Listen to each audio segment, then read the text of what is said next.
Sahabat-sahabat Kristus, salam jumpa dalam acara Sabtu, Sarapan Bersama Tuhan.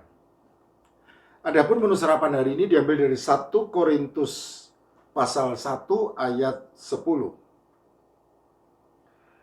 Tetapi aku menasihatkan kamu, saudara-saudara, demi nama Tuhan kita Yesus Kristus, supaya kamu seia sekata dan jangan ada perpecahan di antara kamu, tetapi sebaliknya, supaya kamu erat bersatu dan sehati sepikir.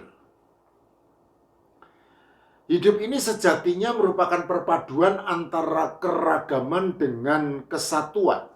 Sebab keragaman tanpa kesatuan tentu rawan menimbulkan pertikaian yang berujung pada perpecahan.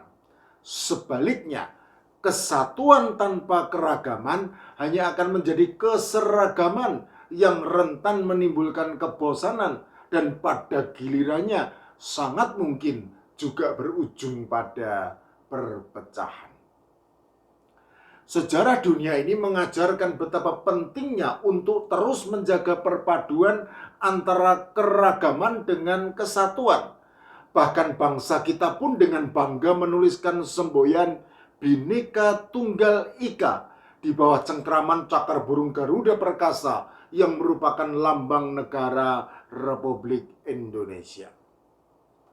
Semboyan Bhinneka Tunggal Ika yang berarti berbeda-beda tetapi tetap satu jua terbukti sanggup menjaga keutuhan bangsa kita yang bertanah air di atas jajaran pulau-pulau yang terbentang dari Sabang sampai Merauke.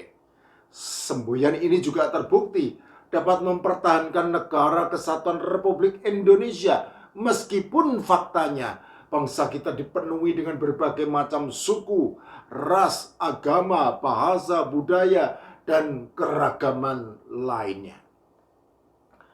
Keragaman dalam kesatuan dan kesatuan dalam keragaman yang berulang kali membuktikan keampuhannya untuk menjaga keutuhan dari ancaman perpecahan sejatinya bukan merupakan konsep yang baru. Jauh sebelum dunia mendengungkan hal ini, Alkitab sudah mengajarkannya. Keberadaan Allah Tritunggal, Allah Bapa, Allah Anak, Allah Roh Kudus, sejatinya dengan terang benderang memancarkan cahaya ilahi keragaman dalam kesatuan dan kesatuan dalam keragaman. Itulah sebabnya Tuhan Yesus Kristus dalam doa agungnya untuk para muridnya juga memohon supaya sama seperti ia dan Bapanya satu, maka para muridnya juga menjadi satu.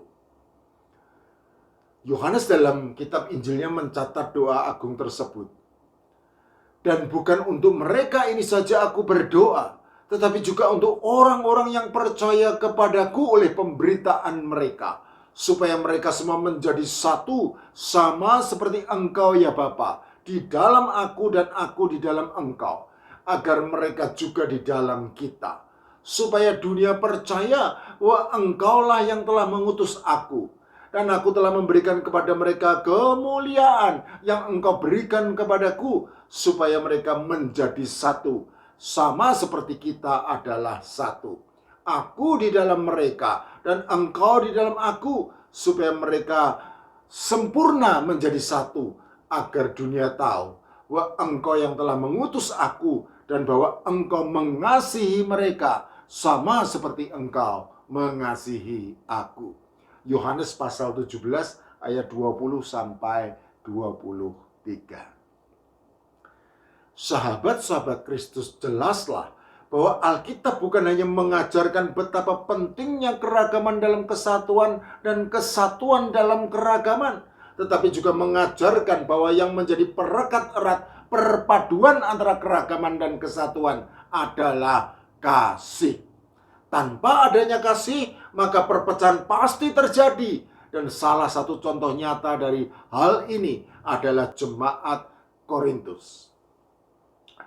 Jemaat Korintus adalah gereja yang kaya dengan keragaman para anggotanya. Paulus bahkan memuji mereka sebagai jemaat yang kaya dalam segala hal dalam segala macam perkataan dan segala macam pengetahuan, serta tidak kekurangan dalam suatu karunia pun. 1 Korintus pasal 1 ayat 5-7. Hal ini sejatinya merupakan harta yang amat berharga untuk membangun gereja Tuhan di Korintus menjadi semakin besar dan mulia. Tetapi berhubung keragaman itu tidak dikelola dengan baik atas dasar kasih, maka perpecahan pun terjadi. Paulus yang pernah menetap di Korintus selama 1 tahun 6 bulan dan dengan gigih mengembalakan jemaat Korintus, tentu saja merasa sangat berduka setelah mendengar kabar dari keluarga Chloe tentang adanya perpecahan di antara sesama umat Tuhan tersebut. 1 Korintus pasal 1 ayat 11.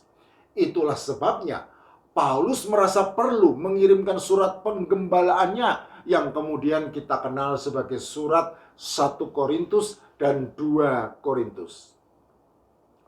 Dalam menu sarapan hari ini, Paulus memberi nasihat kepada jemaat Korintus supaya mereka seia sekata dan jangan ada perpecahan, tetapi sebaliknya supaya mereka erat bersatu dan sehati sepikir. 1 Korintus pasal 1 ayat 10.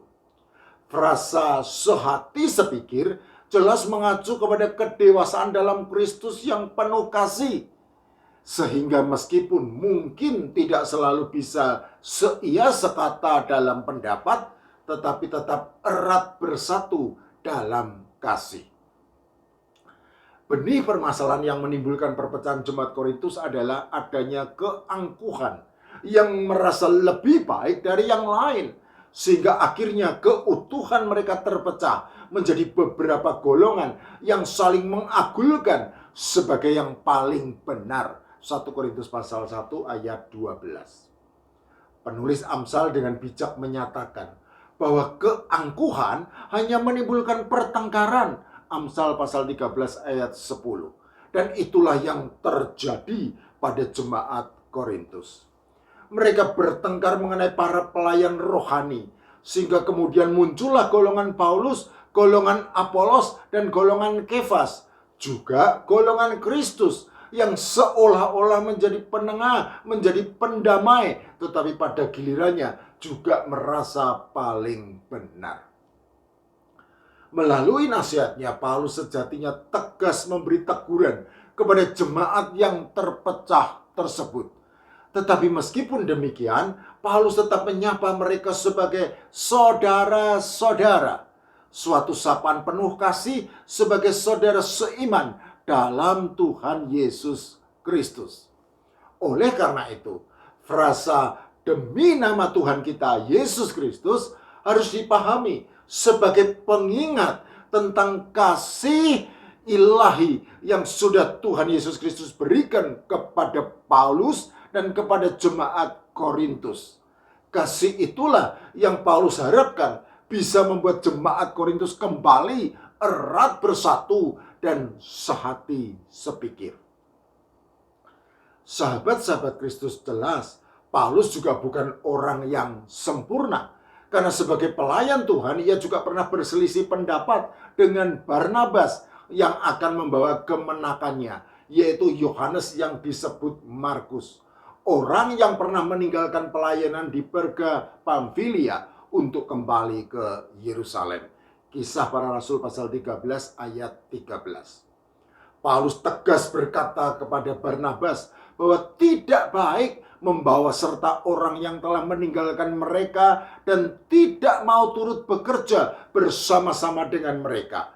Sehingga akhirnya mereka pun harus berpisah jalan.